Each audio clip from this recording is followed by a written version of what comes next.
Hi folks, how are you doing? And today, as I promised, there is some open source hardware that we will dive in, hopefully.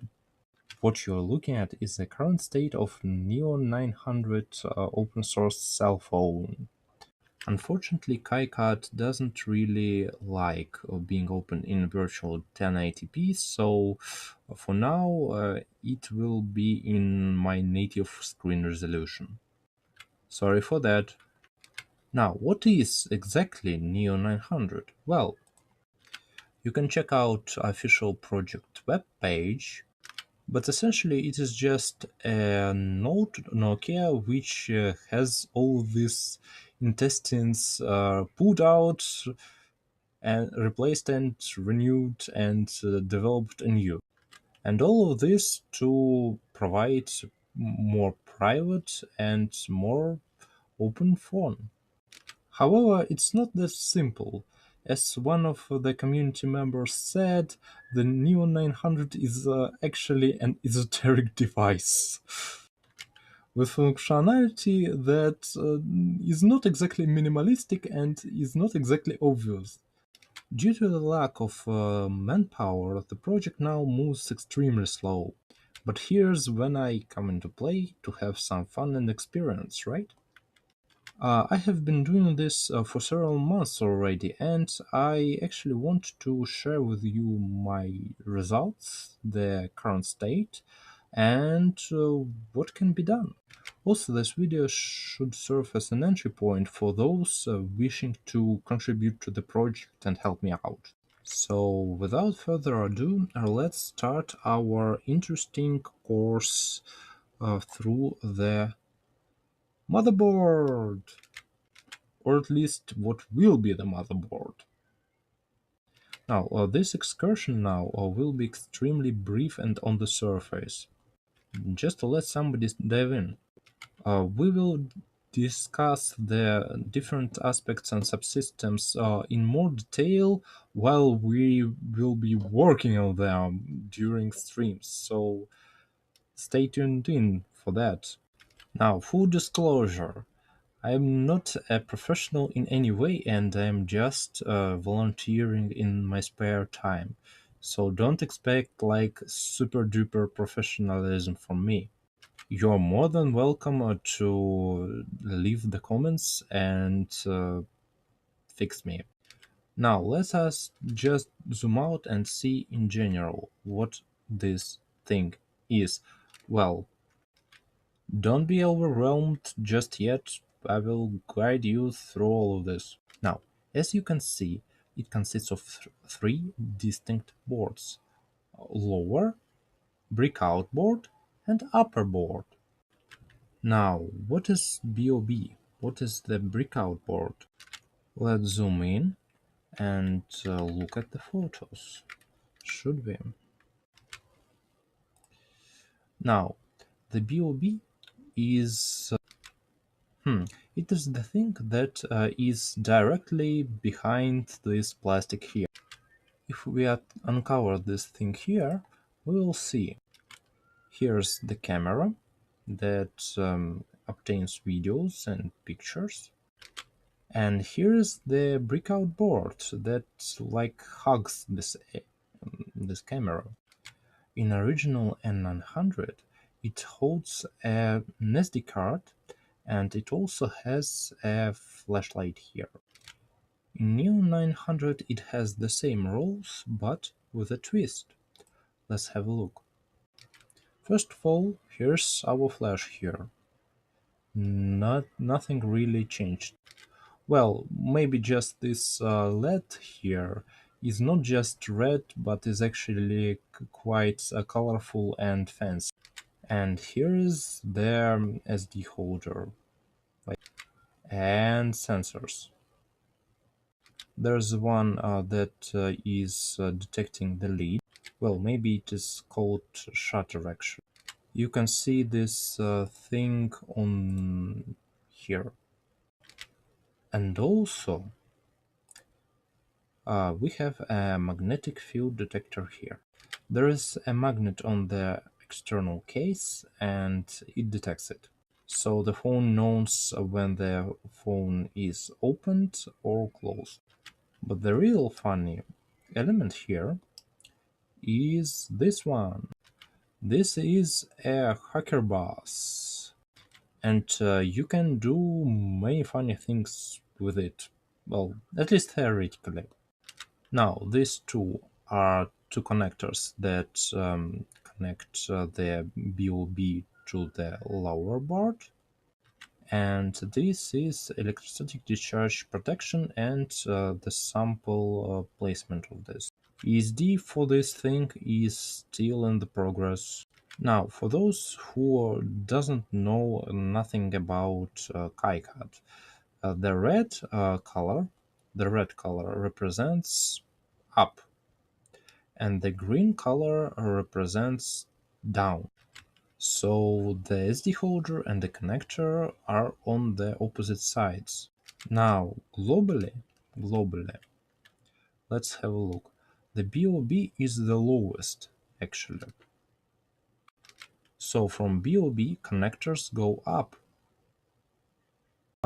Except actually for this one, because this is inversely mounted.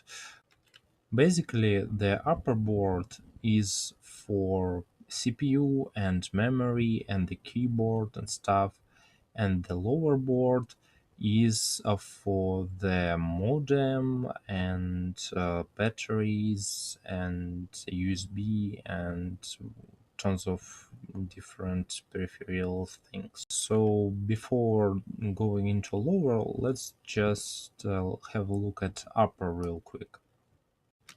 Now, for current prototype, which is V2 prototype, the CPU is actually, instead it is connected to a single board computer here.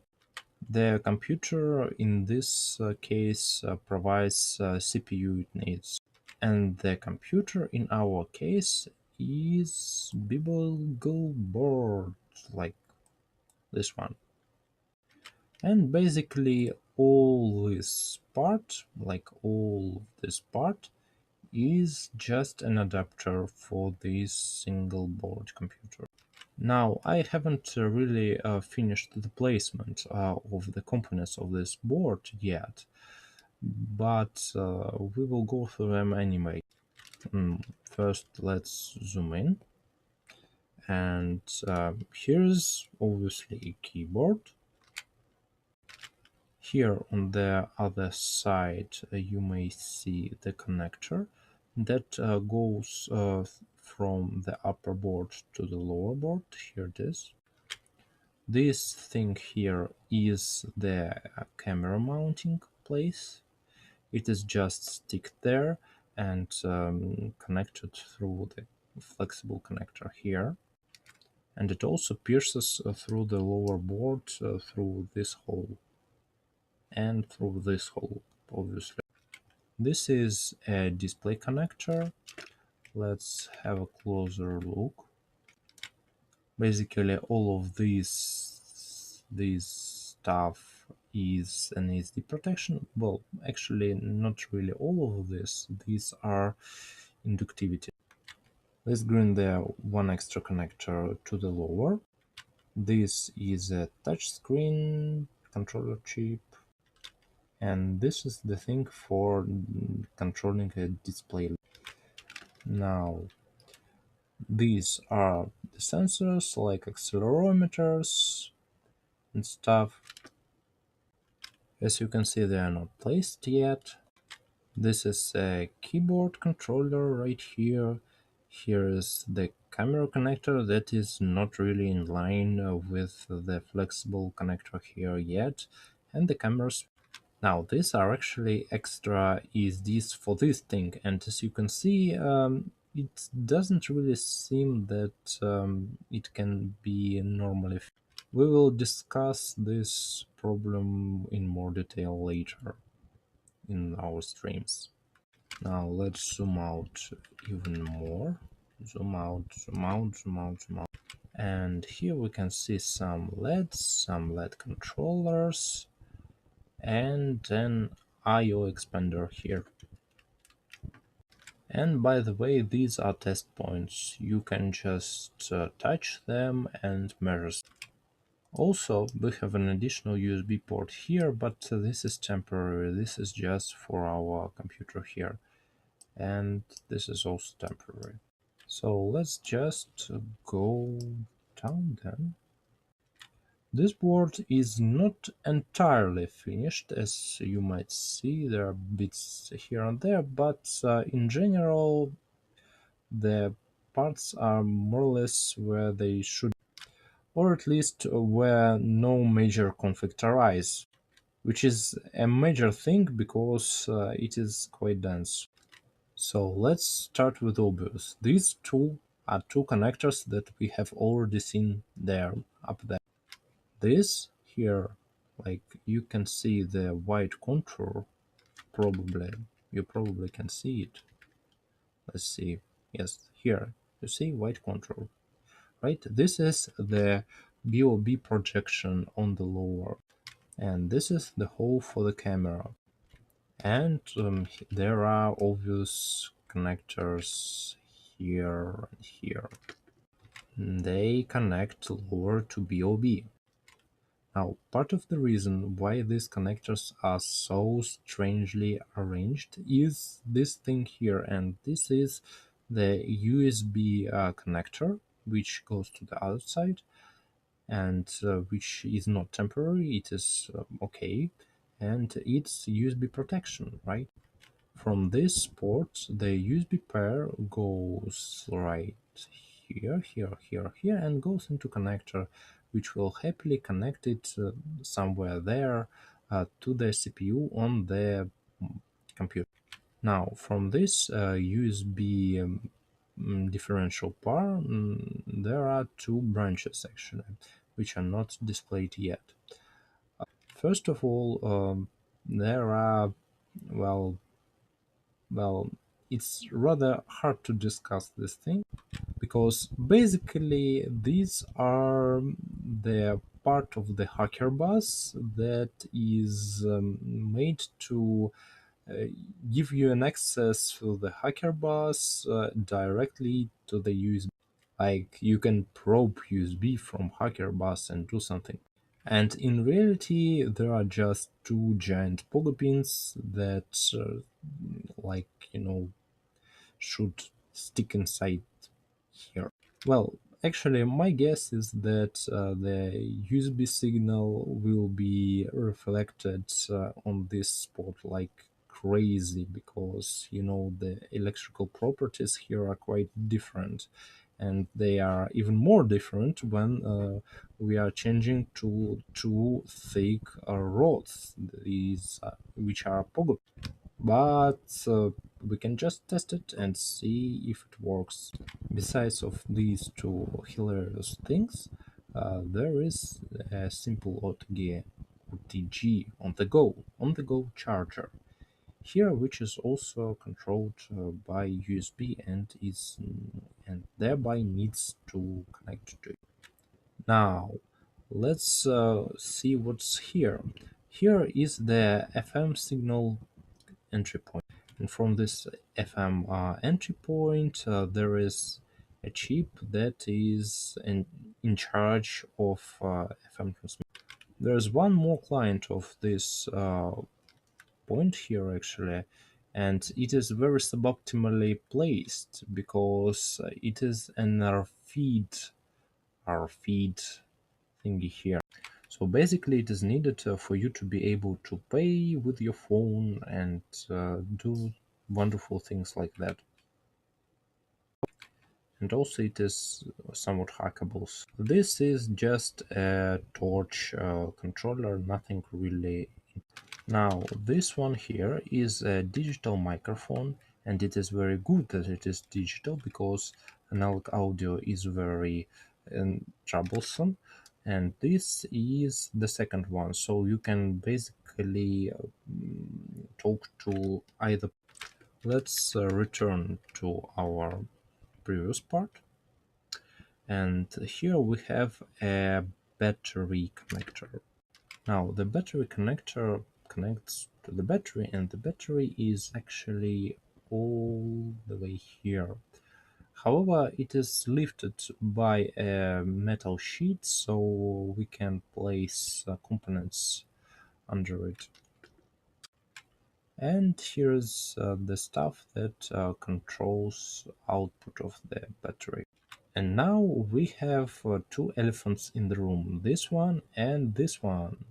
Well, this is basically a wireless LAN and Bluetooth, and this one is our modem PHS-8, like cell connections, and it also listens to FM, and it also does the GPS navigation thingy and stuff. And basically all these thick tracks are dummies for impedance matched tracks. And these impedance matched tracks, the geometry needs to be decided in order for impedance to match and in order to the signal loss to be minimal. And that's why they are basically needlessly big right now, just to have some space, some guaranteed space to tune them afterwards. This one, this, this one is a SIM card holder, and this one is also a SIM card holder. So there are two SIMs, dual SIM, 2018, yes. And this stuff, and also this stuff, and some of this stuff is just SIM switches and auxiliary SIM stuff. Here we have a whole bunch of audio. There's a jack connection point here, right in the middle. Now, from this jack, there are two major options. There's a mic related area here, which will output the microphone signal in the form of differential pair, and it will go there. And here is a headset amplifier, so everything in reverse basically. Now let's go a little bit upper and see here. There are two chips that do audio processing here. The first one is this, and the second one is buried there on another layer. Let's just try to unbury it. So we will just click here, here, and let's just hide everything that's in the front, right? And we can see here's our second audio processing chip right there. Now also on the other side there is an infrared subsystem right here. It consists of transmitter and a receiver. And the thing is that it is kind of a hacky way to do this, because on the original N900 there was only one of them, and there is a special chamber in the case for these IR thing.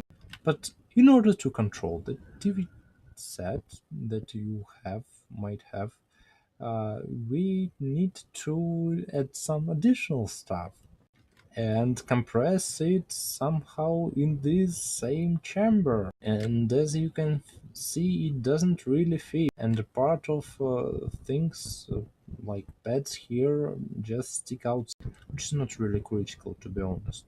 And here we have different IR like processing.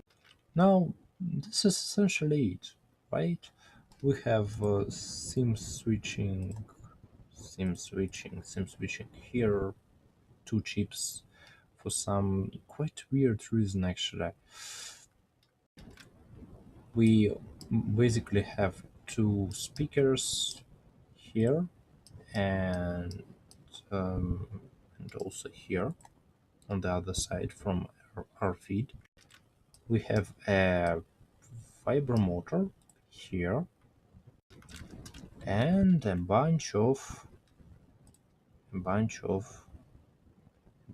buttons. These are called buttons. And as a bonus, a giant programming pad that I haven't really decided yet where to. Also, there are a bunch of LEDs here that are for paranoidal people out there, which reflect different stuff here. And that's basically it, right? I think all important parts are covered. So, what's the timeline and where are we at? Right now, I'm finishing placing things on the upper board and currently trying to sort out display connector easy protection. And then, after we do the upper board, we will do some checks and do some final preparations and for routing and for production. Internet-wise, there is a website with their resources, with everything in it. There is a repo with the planning, and yes, it reflects the current state. And there is also an issue tracker repo where I track my technical issues with the layout. So I will leave all the links in the description to this video, and let's hope that this will be done somehow. Thanks for watching, and I will probably see you on my stream, which will come next.